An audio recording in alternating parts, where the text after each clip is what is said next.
local all morning. The Fox 61 Morning News starts now.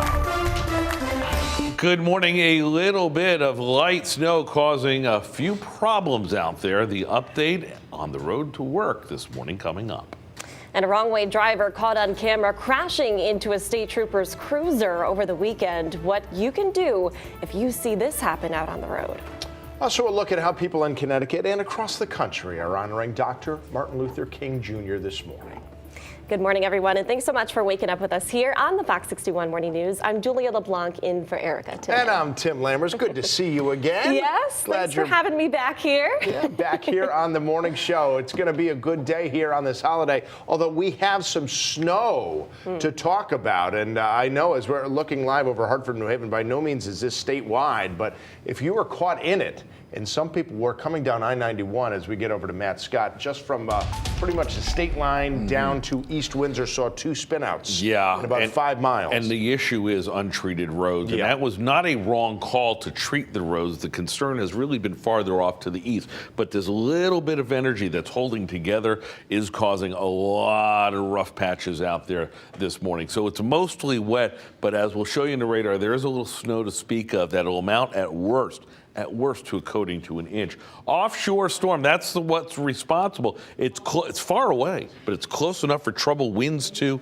We do have mild temperatures to talk about for the week. We'll talk about that coming up. Everybody, Groton's 1 degree above freezing, but everyone else, New Haven at 32, at or below freezing. That's certainly not helping the situation.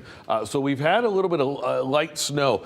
Didn't think it was going to be an issue for the northwestern hills, but there it is. Route 44, Canaan down to Winstead, Winchester. We'll go in a little closer, show you that. Norfolk, there's Colebrook down 272. Watch the untreated roads because that's the trouble. We are focusing a little more on Tolland and Windham County, though we'll take you back into Windsor Locks. A very light amount of snow on 91 over into Longmeadow, Mass, Summers, Stafford, Springs, Stafford, and then down into Ellington. And this activity is moving north to south. So this energy that we're seeing over central and eastern Mass is going to hold together and move right down the 395 corridor as we go through the next couple of hours. It will not amount to a lot, but it does not take a lot to cause some trouble, and that's the lesson with today. So temperatures still get to 40 degrees later on, about half a dozen degrees above normal, but we are dealing with this little bit of I don't want to call it a burst, but there's a little burst of light snow this morning. It's done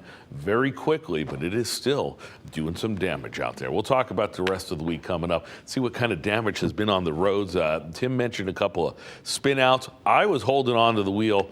Those overpasses, Lauren Zenzi, certainly a little dicey. Be careful out there. Yeah, on my way into work at about 3:40, I slipped a couple of times. At that point, exit 29 on I-91 was still closed. We don't know for sure if that involved, the wet, slick conditions, but definitely something to be mindful about there. Give yourself plenty of time. Keep your distance, even more so than you typically do. Let's bring you out to a crash that's causing a huge headache down on the northbound side of I-95 over in the Darien area. As we take a look at an image that we were able to get from the scene itself, they have since blacked out the cameras, but this is from about 15 minutes ago. The right-hand lane and the center lanes are closed. Traffic squeezing by in the left-hand shoulder and the left-hand lane. And as we take a look at the backup over on the left-hand side of your screen, you can see traffic is crawling at this point. And this is several miles back from the actual crash. So be mindful of that if you are traveling northbound on I-95. Also over in Granby, Route 189 is still closed because of a one-vehicle accident from Wells Road to Mountain Road. We don't have any additional information from state police, but unfortunately, it's been closed for quite a while. It's going to take you about 18 minutes to get from East Hartford to Hartford via I-84 westbound. We're also seeing some delay coming into the Hartford Tunnel as well. As we take a live look at on 91, though, things have improved significantly since that closure earlier this morning. We'll check back in on the roads coming up at 6:30. For now, guys, I'll send things back over to you. Good morning. Good morning to you, Lauren. Thank you so much. Well, right now, Connecticut State Police are searching for the suspect in yet another wrong-way driving case. Yeah, this one happened early yesterday on I-91 North near exit 33 in Hartford. As Julia said, it's just one of so many wrong-way drivers we've seen here in Connecticut in the past few weeks. Now, Fox 61's Brooke Griffin is here with us with a look at what one state trooper did to try to stop that driver. She joins us from the Fox 61 Sky Deck in Hartford. Good morning. Well, good morning to you both. Connecticut State Police tell us that they tried to safely intercept that wrong-way driver by ramming into the side of their car with a cruiser. Unfortunately, that driver did keep going and was able to get away from police. Now, Connecticut State Police, take a look at this video. Say around 3 o'clock yesterday morning, they received several calls about a wrong-way driver on I-91 North. You could see a trooper get into position to hit the car. He was able to swipe the side of it, but the driver, as you can see, keeps on going. CSP tells us the driver exited about 2 miles down the road at the exit 35 HOV ramp. They have not seen that driver since. Police say they're now looking for a dark 4-door sedan with significant driver's side damage. Now, this isn't the only instance of a wrong-way driver in the past couple of weeks. Connecticut Representative Quentin Williams was killed just 2 weeks ago when a wrong-way driver hit him head-on Route 2. There have been at least 3 other wrong-way drivers reported since November. Those are the ones we do have confirmed. CSP says to protect yourself from a potential wrong-way driver, especially when it's dark out, you should drive in the right or the center lanes. This is recommended because a wrong-way driver would think that the left lane is the correct one for them to be in. State police say people need to be extra alert when driving late at night. Oftentimes, we know the hours are between 11 p.m. and 3 a.m., so we often find operators who are under the influence. And Connecticut State Police say you're only going to have a few seconds at best if you see a wrong-way driver coming your way to get out of the way and get somewhere safe. They say they don't want you to try to intercept that car. They don't want you to do anything about it except for get yourself to a safe space and then immediately call 911. Live in Hartford, Brooke Griffin, Fox 61 News. All right, Brooke, thank you so much. Definitely something we will be following very closely. And on to Waterbury now, a car crashing into a sign in front of a building. This happened early Saturday morning on Hamilton Ave. They say the driver was taken to the hospital and is expected to be okay. Investigators are now looking into the moments leading up to that crash. And 6:07 now, it's been 3 years since 19-year-old Mubarak Suleiman was shot to death by a Connecticut state trooper. Yeah, police said Suleiman led officers on a high-speed chase from Norwalk to West Haven. Now, the trooper who shot him, Brian North, is facing a manslaughter charge. He pleaded not guilty, and he's due in court coming up in March. As for the night, back in 2020, Suleiman died. Dashboard cameras showed Trooper North getting out of his car and pointing his gun at Suleiman, who was sitting behind the wheel of a white car with the door closed. Seconds later, Suleiman appeared to shuffle in his seat, and that's when Trooper North fired through the driver's side window of that car, killing Suleiman.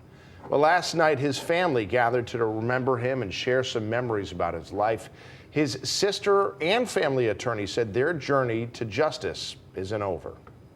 Mubarak was the type of person who will give you his last 20 if you needed it.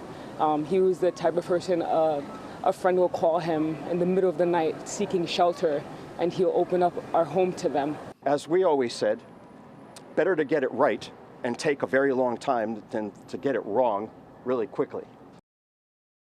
Released by Inspector General Robert Devlin's office was said that the shooting was not justified.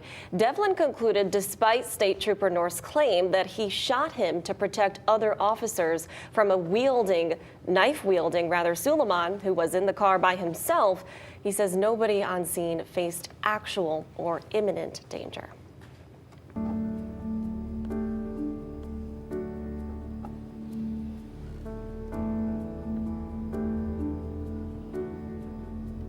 Well, today is Martin Luther King Jr. Day, a day where the legacy and activism of Dr. King is celebrated here in Connecticut and across the country. Speaking of Connecticut, here's something you might not know. Dr. King actually spent some time here in Connecticut. In 1944, he came to Simsbury to work in the tobacco fields. It was part of a program that recruited African-American college students from historically black colleges in the South to come up to the Northeast to work in the tobacco industry. Now, there are plenty of celebrations of his life happening today in Connecticut. 2 big annual events to know about. One is the Hartford alumna chapter of the Delta Sigma Theta sorority. They're having their 38th annual scholarship breakfast at the Connecticut Convention Center. And the Yale Peabody Museum is also hosting its 26th annual Legacy of Social and Environmental Justice event. For more details on everything happening across the state today, go to fox61.com or find the details on our free news app.